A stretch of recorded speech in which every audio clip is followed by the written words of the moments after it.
Roque Dalton calificaría a la cárcel como la fruta negra. Eso lo dijo en una de las secciones de Taberna y otros lugares, su libro más celebrado. Lo que no sabía Roque Dalton, que la última cárcel sería la más amarga, la que una camarilla del Ejército Revolucionario del Pueblo le obligaría a morder. Y por eso hacemos este evento para hablar sobre el estado de cosas, el estado de el caso Roque Dalton en la justicia salvadoreña. Finalmente, Juan José, vamos a platicar un poco de eso, ¿verdad? Sí. Muchas gracias, Carlos. Muchas gracias a Índole y muchas gracias también a Contrapunto, que nos va a permitir hablar y comunicarnos y darle una información bastante precisa de cómo está el proceso de Roque Dalton y de Armando Arteaga actualmente en los tribunales salvadoreños. Antes, me gustaría ofrecer mi pesar y mi dolor por toda la gente que en esta situación de pandemia que vive el mundo ha perdido sus familiares y ha tenido problemas graves en su vida, pérdidas de trabajo y todas las consecuencias que este problema está causando. Igualmente en El Salvador hemos tenido la tormenta tropical Amanda que ha causado estragos tremendos. Estas dos cosas nos obligan al ser humano, a la humanidad entera, a buscar realmente eh, unos lazos de solidaridad que yo creo que se han perdido tanto en El Salvador como en el resto del mundo. Se le ha dado prioridad al enriquecimiento individual en vez de afrontar los problemas de la humanidad tan graves que tenemos como por ejemplo el cambio climático y la falta de justicia social. Sí, nos solidarizamos con las víctimas, toda la gente que está sufriendo ahorita de tantas cosas al mismo tiempo, ¿verdad? La pandemia, la tormenta, en fin. Juan José, eh, acabamos de cerrar eh, varios homenajes a Roque Dalton hoy en mayo de 2020, y lo hablábamos hace unos días. Eh, ¿qué, ¿Qué ha pasado? Cada vez las personas estamos, los poetas, los intelectuales, estamos teniendo mayor conciencia sobre la trascendencia de Roque Dalton, porque hubo una explosión de homenajes increíble, o siempre lo ha sido, y hoy se ha mostrado más también por, digamos, las circunstancias que estamos viviendo, la tecnología, el confinamiento y también la posibilidad de la gente de participar de estos eventos a través de las redes sociales o en fin.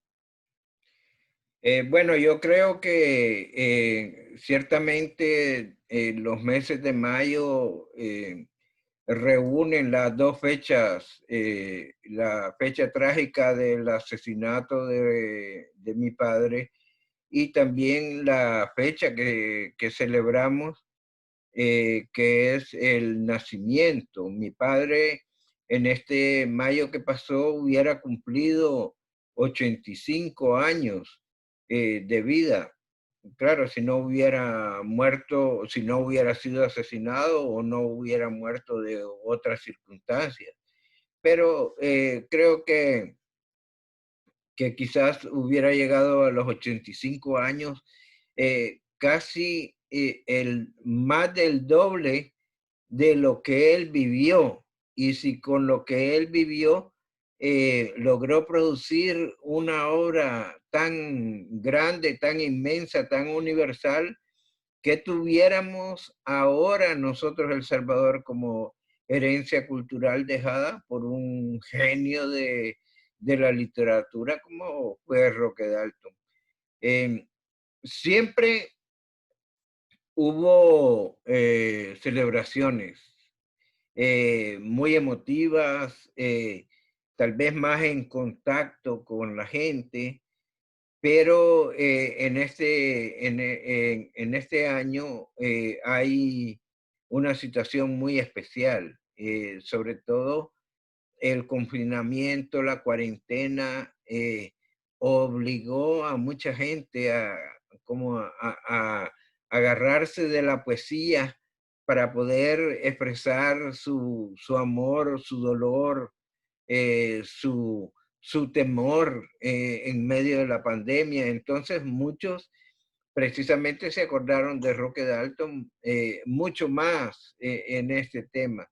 Pero hay una cosa que quiero reconocer y quiero dar las gracias también a un grupo pequeño de artistas salvadoreños que se les ocurrió hacer una iniciativa de recolectar firmas para exigirle a la Fiscalía General de la República y a la Sala de lo Constitucional, o sea, al Estado jurídico salvadoreño, para que resuelva el problema jurídico de una manera definitiva y logremos encontrar la justicia para el caso de Roque Dalton y Armando Arteaga.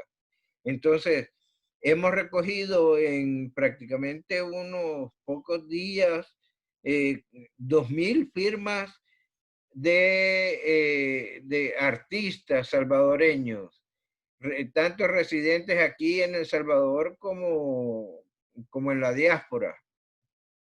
He visto yo algunas firmas de Australia, de Canadá, de México, de casi toda América Latina, donde hay artistas salvadoreños y no solo artistas, trabajadores de la cultura también.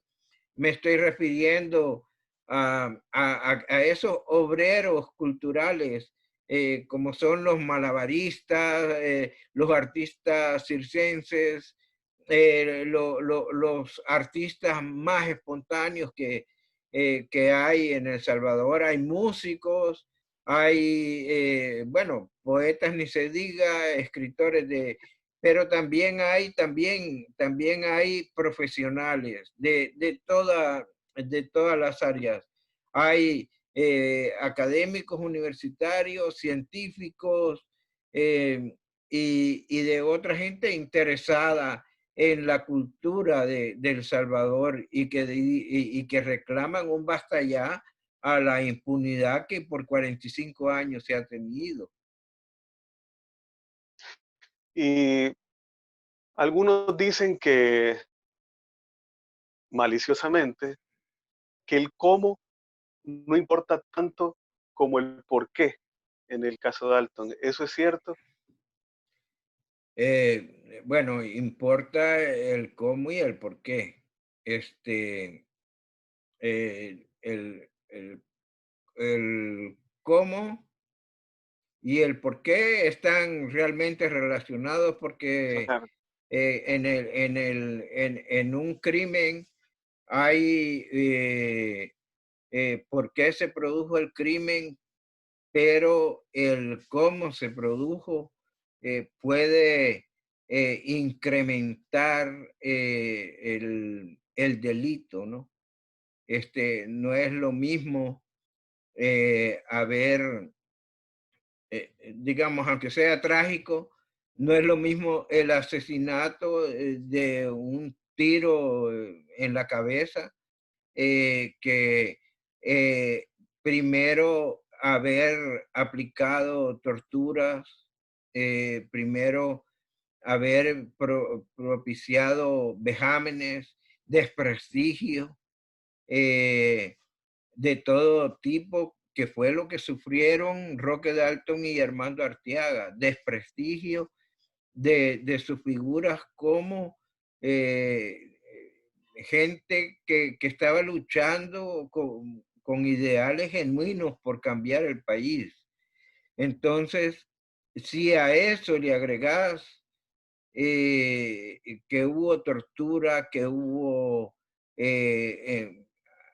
allí hay una narración y testigos que dicen que a mi padre, el supuesto fiscal que lo condenaba, lo agarró a patadas en el suelo, lo golpeaba y le preguntaba con unos papeles en la mano, dándole en la cara, preguntándole si él era el autor de esos poemitas de mierda, por ejemplo. Después se les asesina y para colmo de todo, se desaparecen los cadáveres. Los cadáveres están escondidos, están enterrados en algún lugar del playón de aquí del volcán de San Salvador. Nosotros tenemos esos testimonios y tanto los victimarios de aquel entonces, pero los victimarios que sobreviven no han querido revelar el lugar. Entonces, todo esto, más los crímenes sistemáticos que la dirección del Ejército Revolucionario del Pueblo cometió, todo esto constituye lo que hoy llamamos y ya está clasificado en la jurisprudencia salvadoreña un crimen de lesa humanidad. Me gustaría Sí. hacer una aclaración porque hay gente que cree que nuestra familia denuncia de ese crimen al Ejército Revolucionario del Pueblo. Y Ah, sí. nosotros siempre hemos dicho, vos sos testigo, Carlos, nosotros siempre hemos dicho, el asesinato tiene nombre, los asesinos tienen nombre y apellido. Cuando abrimos este proceso judicial, nosotros abrimos este proceso judicial acusando a los que estaban vivos, a los que sobrevivían, que era Edgar Alejandro Rivas Mira, Joaquín Villalobos y Jorge Meléndez. Acusamos de eso porque en confesiones que nos hizo Joaquín Villalobos, mencionó a los dos, a Edgar Alejandro Rivas Mira como el principal impulsor de esto, y mencionó también a Jorge Meléndez y se automencionó a él mismo, dijo fulano de tal y yo. Entonces, eso está grabado y está escrito, revisado con su propia letra, donde nosotros no sabíamos nada ni conocíamos realmente a Jorge Meléndez, pero fue Joaquín Villalobos quien lo mencionó. Entonces lo involucró en el proceso judicial. Incluso Joaquín Villalobos hace una corrección, ¿verdad? Una mención que hace de las otras 6 personas implicadas, 7 con él, que menciona a alguien más, a una mujer, pero resulta que esta persona no estaba en el país, sino estaba en La Habana, y él todavía hace la corrección y se pone y yo, Sí, así ¿verdad? es. En la entrevista. Ahora, se han Esos papeles originales que fue la entrevista que él me brindó en un momento en que él estaba a favor de que esta cuestión se resolviera y nos habían prometido eh, hacer una ¿cómo se llama? Un acto de contrición, un acto de perdón público y entregarnos los restos mortales. Pero de pronto a Joaquín Villalobos se le vino una avalancha de críticas y comenzó a desmentirse. Y es por eso que nosotros tomamos la decisión de mejor buscar una verdad jurídica para resolver ese problema, porque no lo podíamos resolver de otro modo que no fuera ya en un país donde se respeta la institucionalidad, acudir a la justicia y esperar que los tribunales resuelvan este problema. Claro, el mismo Horacio Castellanos Moya, escritor, periodista salvadoreño, a un medio mexicano, dijo que resolver el caso del crimen de Roque Dalton es demostrar que el sistema judicial salvadoreño está en contra de la impunidad. Él mismo lo dijo. O, por ejemplo, Luis Almarenga, en el libro de Lauri García y Javier Espinosa, El asesinato de Roque Dalton, Mapa de un largo silencio,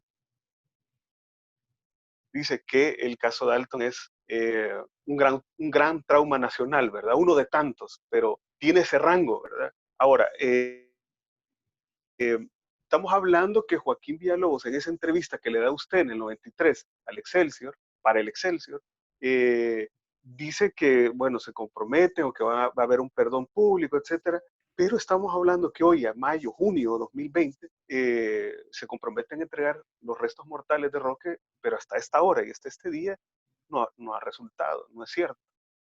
Bueno, él sí, efectivamente, él se comprometió como se comprometió también en la dirección del FMLN, entre ellos comandantes generales del FMLN se comprometieron a que ellos nos decían, cuando triunfara la revolución o cuando se acabara la guerra, eh, uno de nuestras principales obligaciones va a ser reconocer que ese crimen fue un crimen inaudito y vamos a rendirle a Roque Dalton todos los homenajes que se necesitan y sobre todo hacer una autocrítica porque a Roque Dalton cuando se le asesinó, gran parte de la moral y la ética revolucionaria del movimiento guerrillero salvadoreño se fue a pique. Hubo gente que simpatizaba muchísimo con la causa de Nicaragua, con la causa de El Salvador en esos momentos, con la causa de Guatemala, pero el tema espinoso de mucha gente de izquierda en Europa, en Estados Unidos, en América Latina, este crimen eh, nunca lo vio justificable y mucho menos la impunidad y la protección que desde entonces se armó a favor de Villalobos y los que habían cometido este asesinato. Ahora, ustedes interponen como familia una demanda contra estas personas, ya lo aclaro, no contra el Ejército Revolucionario del Pueblo, sino con personas con nombre y apellido, eh, vivas en ese momento, implicadas, una demanda ante la Fiscalía General de la República en el 2010, 2011, pero hay un sobreseimiento eh, por parte de la Fiscalía y el Juzgado Noveno de Paz. ¿Qué pasa ahí, Juan José? Sí, vaya, es un poco largo el procedimiento eh, que, que se hizo, que se ha hecho hasta este momento es un poco largo, pero estamos llegando casi al fin. Nosotros, cuando nos dimos cuenta que el expresidente Mauricio Funes iba a nombrar a Jorge Meléndez como uno de sus principales funcionarios, comenzamos desde entonces. Todavía creo que no había tomado la presidencia Mauricio Funes cuando comenzamos a reclamar y advertir que ese tema iba a ser espinoso para, la, el gobierno que se instaurara. Y así fue, porque nos hicieron caso omiso a pesar de algunas promesas de que no iban a, ¿cómo se llama?, a contratar a Jorge Meléndez para el gobierno, pero al final lo contrataron. Entonces nosotros comenzamos a hacer las acusaciones y Mauricio Funes dijo, si quieren acudan a los tribunales, y nos fuimos a los tribunales. Primero hicimos la denuncia ante la Fiscalía General de la República. La Fiscalía se tardó como año y pico en no hacer nada. Entonces fuimos a la Comisión Interamericana de Derechos Humanos con su sede en Washington, y interpusimos la demanda también contra el Estado salvadoreño por denegación de justicia. Cuando el fiscal se dio cuenta que nosotros habíamos acudido a la Comisión Interamericana, entonces se adelantó y le pidió al juez noveno de lo penal que abriera el caso, pero que con la misma, fíjate cómo es la impunidad en este país, que con la misma sobreseyera por prescripción del delito. O sea, el fiscal hizo una cosa que al final nos ha favorecido, porque al final sobreseyó, no absolvió, como salió diciendo Jorge Meléndez, me absolvieron porque soy inocente. No es cierto, sobreseyó por prescripción del delito. Entonces, ¿qué ocurrió? Como el problema es que la justicia manejada por personas humanas también se desarrollan. Y en El Salvador comienza a haber una serie de acontecimientos que establecen nuevas jurisprudencias. Entonces, la Sala de lo Constitucional falló a favor de varios casos que hubo en la guerra, sobre todo de masacres y de desapariciones forzosas. Entonces estableció una serie de elementos donde se configura el crimen de guerra y el crimen de lesa humanidad. Entonces,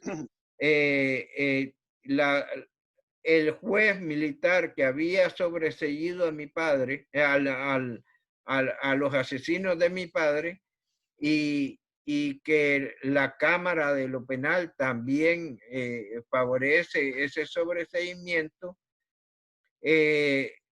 Cuando nosotros comenzamos a estudiar con nuestros abogados, Pedro Martínez y Benjamín Cuellar, comenzamos a estudiar el caso, nos damos cuenta que tenemos todavía, antes de esperar una admisión en la Comisión Interamericana de Derechos Humanos, que aquí en El Salvador nos quedaba un recurso más. Entonces pedimos un amparo hace 2 años que fue admitido por la sala anterior y que en este momento la sala actual está procesando la admisión, pero la admisión ya con, con nuevos elementos de jurisprudencia, donde el caso de mi padre, como recientemente lo reconoció el Procurador de Derechos Humanos, se reconoce como crimen de lesa humanidad.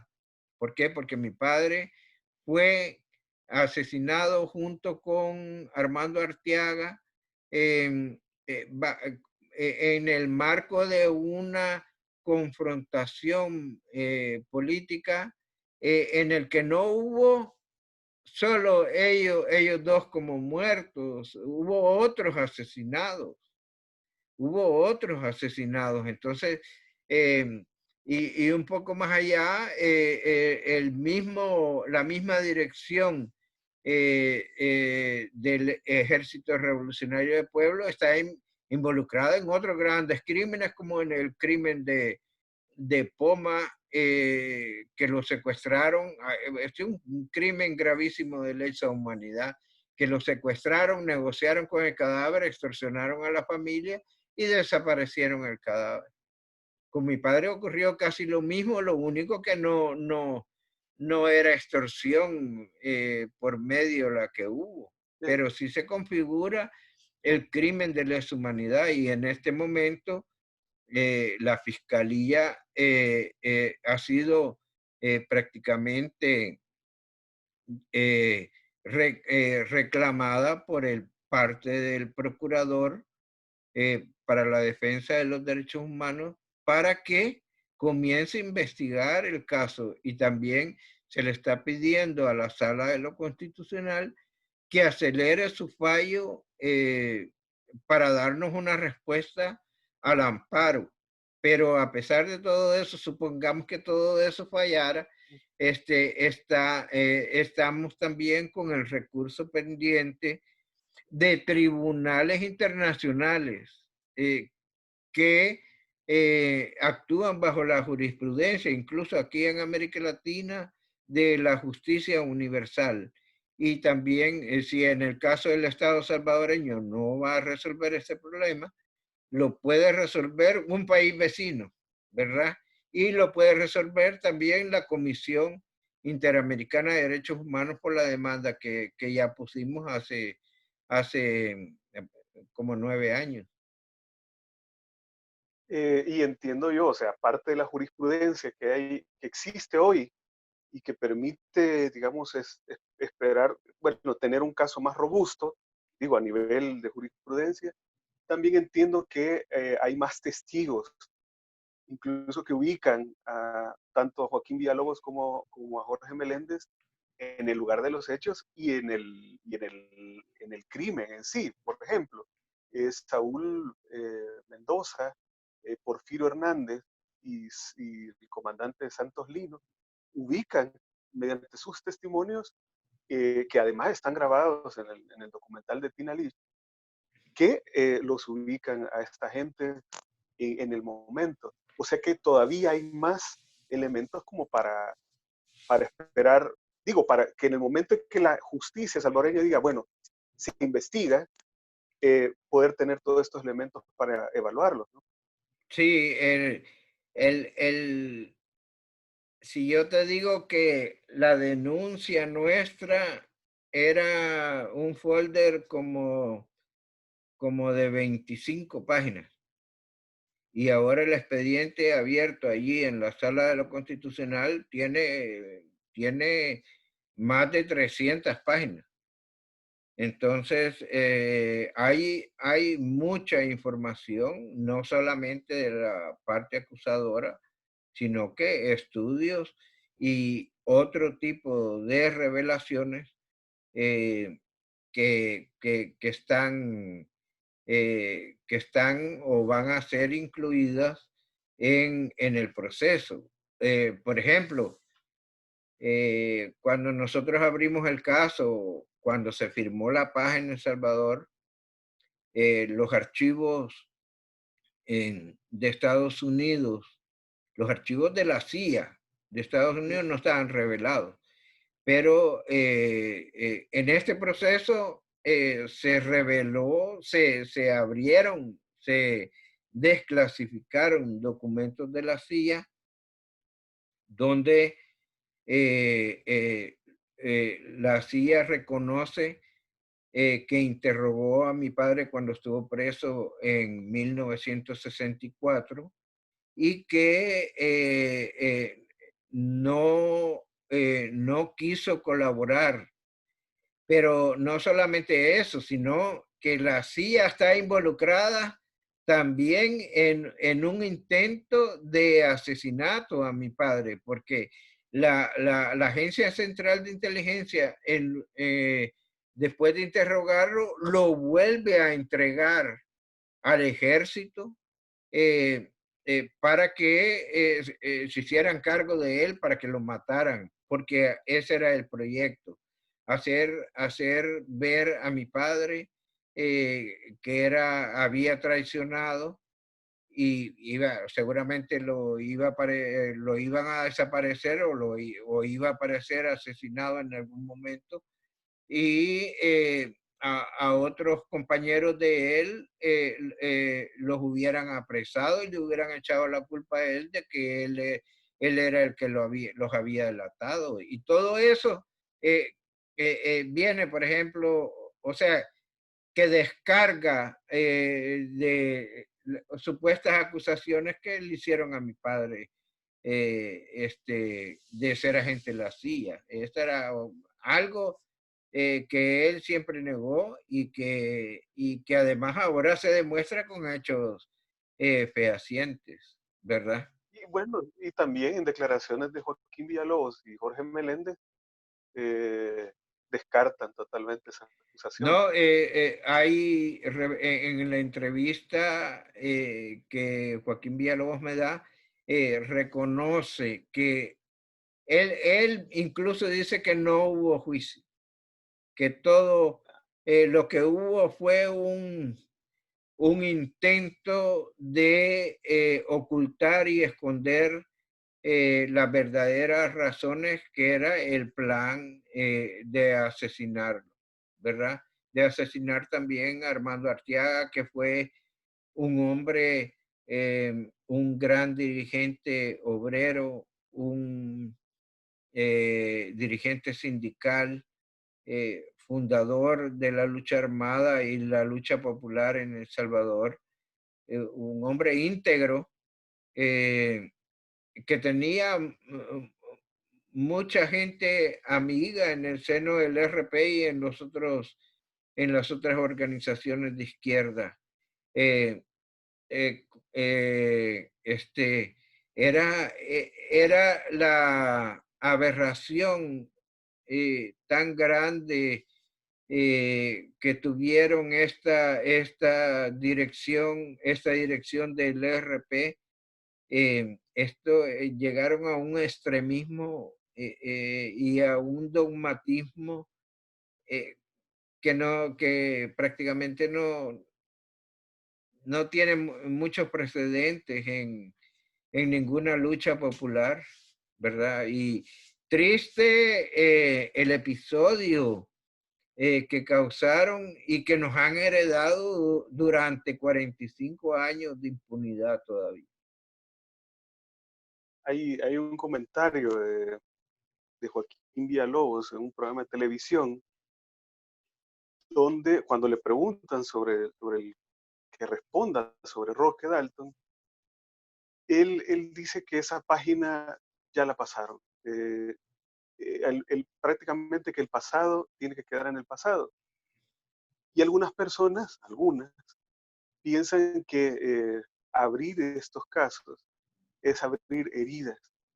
¿Qué le diría usted a esta gente que piensa así? Que no hay que remover el pasado. Bueno, en primer lugar, Joaquín Villalobos dijo muchas idioteces históricas, ¿verdad? Porque son históricas, son tamañas idioteces. Y el otro personaje igual, dijeron barbaridades, pero una de las cosas que dijo Joaquín Villalobos es que el caso Roque Dalton no tenía ningún interés nacional. Y resulta que a 45 años de su asesinato, por diferentes razones, por lo cultural, por lo jurídico, por los derechos humanos, el caso Roque Dalton sigue siendo noticia casi diaria en el país.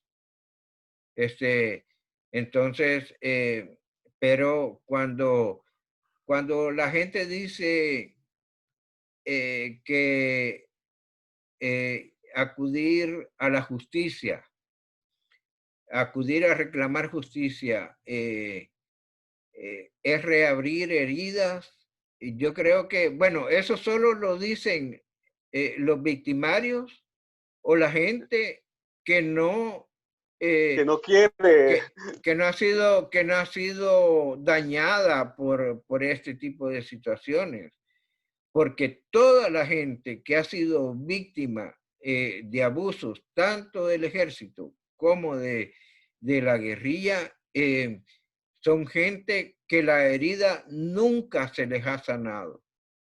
Es difícil de que se sane porque a un muerto no se le puede revivir.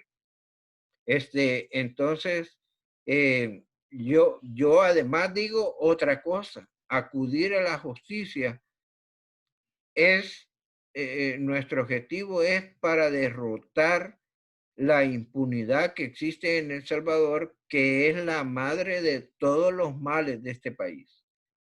Entonces, yo creo que resolver este caso les va a ayudar incluso a los victimarios a quitarse ese peso de encima, a quitarse esa carga que tienen de responsabilidad histórica de haber asesinado al hombre que a nivel cultural nos ha dejado a los salvadoreños una enorme riqueza y fuente constante de enriquecimiento cultural. Entonces, y les digo a las personas que piensan así, que nosotros incluso con que se resuelva este problema, estamos resolviendo el problema de impunidad porque la impunidad eh, trata de tapar un crimen, pero al mismo tiempo deja abierto el crimen permanentemente y está en posibilidad de que se cometan nuevos crímenes a causa de no haber resuelto el primero. Miren cuántas cosas tuvo que ahora se saben del FMLN, cuántos crímenes.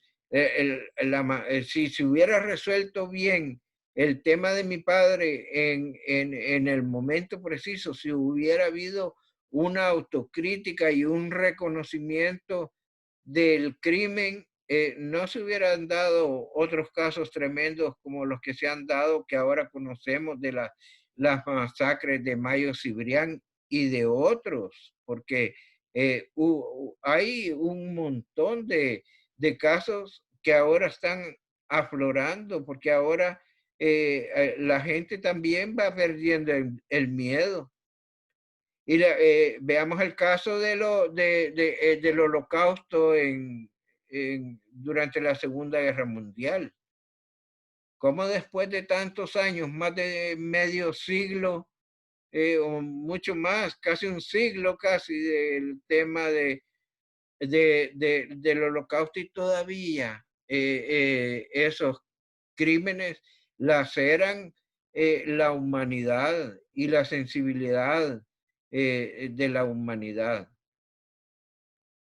y ya para ir cerrando, Juan José, bueno, ya vimos, por ejemplo, el pronunciamiento del actual señor procurador para la defensa de los derechos humanos, ¿verdad? Que califica al crimen de Roque Alto como un crimen de guerra y de lesa humanidad, y pide a la fiscalía que lo investigue. Aunque no es el único, digo, hubo un anterior con el ex procurador David Morales también que se pronunció a favor de la familia y de la investigación correcta, de la investigación siquiera al menos, del caso Roque. Y ahorita entiendo que estamos esperando, la familia, los salvadoreños, el país, que la Corte Suprema de Justicia, que ya admitió la demanda de la familia, eh, emita un fallo, ¿verdad? Ahora, yo como ciudadano y todas las personas que nos están viendo, ¿qué podemos hacer para apoyar a la familia? Usted lo ha dicho bien claro en varias entrevistas, la familia no quiere venganza, sino justicia. ¿Qué podemos hacer nosotros como ciudadanos para apoyar? A ver, vaya, yo creo que cuando se resuelve, cuando hay un problema de un crimen, hay una situación que se da a veces de odio, se llaman cadenas de venganza. Entonces, si nosotros nos hubiéramos ido por las cadenas de venganza, este, Sería otra pues historia. yo creo que ese tema nunca se hubiera resuelto, ¿verdad?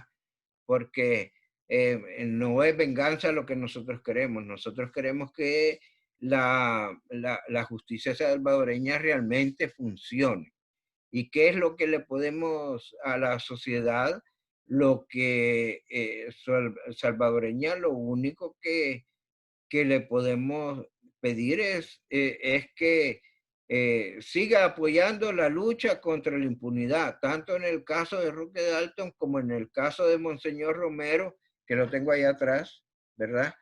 El caso de Monseñor Romero, el caso de los jesuitas, el caso de todas las víctimas de la guerra, tanto del ejército como del FMLN, que apoyen estas demandas, porque eso evita, eso cierra las heridas. Eso nos lleva a que se cierren por completo la injusticia y la impunidad y evita las cadenas de venganza, ¿verdad? Porque hay gente que toma la venganza por su propia cuenta. Entonces, eso no debe ocurrir en un país que demasiada sangre ha derramado. Entonces, nosotros, las víctimas siempre son magnánimas porque las víctimas van a la justicia para no acudir a la cadena de venganza. Entonces, el Estado salvadoreño está obligado a resolver estos problemas de impunidad. Cuanto antes mejor. Esto evita, imagínense ustedes ahora el tema de las maras. Si los jóvenes que viven en la miseria, en la pobreza, ¿cómo se llama? Desprotegidos, excluidos de todo la función estatal, ven que a los grandes nunca les pasa nada, ¿por qué les va a pasar a ellos? Entonces, Sí. la impunidad es un arma terrible de doble filo que coloca a la sociedad salvadoreña entre la espada y la pared y entre dos filos. Vamos a seguir buscando la justicia a través de la institucionalidad del país y yo creo que a estas alturas esa justicia se está acercando y se está acercando y el delito se está engrandeciendo para las víctimas, porque en la medida que ellos no digan, no reconozcan que ellos cometieron ese crimen y no entreguen los restos, no señalen el lugar donde mi padre y Armando Arteaga está enterrado, más grande se hace el delito, más más la justicia universal lo contempla dentro de los casos que hay que resolver en El Salvador y en el mundo. O sea, es pedir un juicio justo a los acusados, como no lo tuvo Roque Dalton. Así es. Imagínate que a mi padre lo torturaron, lo vejaron, lo desprestigiaron, desaparecieron su cadáver. En el juicio que dicen que Villalobos no reconoce que hubo juicio, lo agarraron a patadas, lo humillaron de diferentes formas. Y nosotros lo que magnánimos somos, que lo que hemos pedido es que haya un juicio justo, que haya un juicio justo Sí, y el Estado salvadoreño tiene que funcionar porque también está sentado en el banquillo de los acusados por tener este tema tan polémico, pero tan lacerante para la humanidad, para la cultura universal, tenerlo en impunidad durante tantos años. bueno, gracias Juan José. Creo que ha sido bastante claro lo que hemos conversado, ¿verdad? Cómo está el estado de la judicialización del caso de Roque Dalton y cómo nosotros también como ciudadanos podemos apoyar que se haga justicia, ¿verdad? Yo invito a las personas, diga, Sí, sí, solamente darte las gracias a vos y también dar las gracias a una enorme cantidad de gente que están representadas en esas 2000 firmas que están pidiendo justicia, que le están pidiendo al fiscal general de la República y a la Sala de lo Constitucional que resuelva ese problema, a nuestros abogados y a todas las personas, a mi familia. A todos nuestros amigos que también están reclamando esa justicia. Incluso yo creo que va a ser un homenaje a toda la gente que pidió justicia desde el primer día que supo que Roque Dalton había sido asesinado, como Mario Benedetti, Eduardo Galeano, Gabriel García Márquez, Roberto Fernández Retamar, Juan Gelman, que fueron José Emilio Pacheco, muy amigos de mi padre, aquí también en El Salvador, Roberto Armijo y todos los compañeros de su generación, a ellos también se les va a hacer justicia. Muchas gracias, Carlos. este, no, bueno, gracias a Contrapunto, a Índole, por esta conversación, ¿verdad? Porque la gente necesita informarse y decirle a la gente que los invito a que firmen la petición, la pueden encontrar en las redes sociales de Contrapunto, de Índole y de varias personas que apoyan la petición de justicia para Roque Dalton, para la familia. Y firmen que cada vez somos más personas. Así que gracias, buenas noches y nos vemos en la próxima.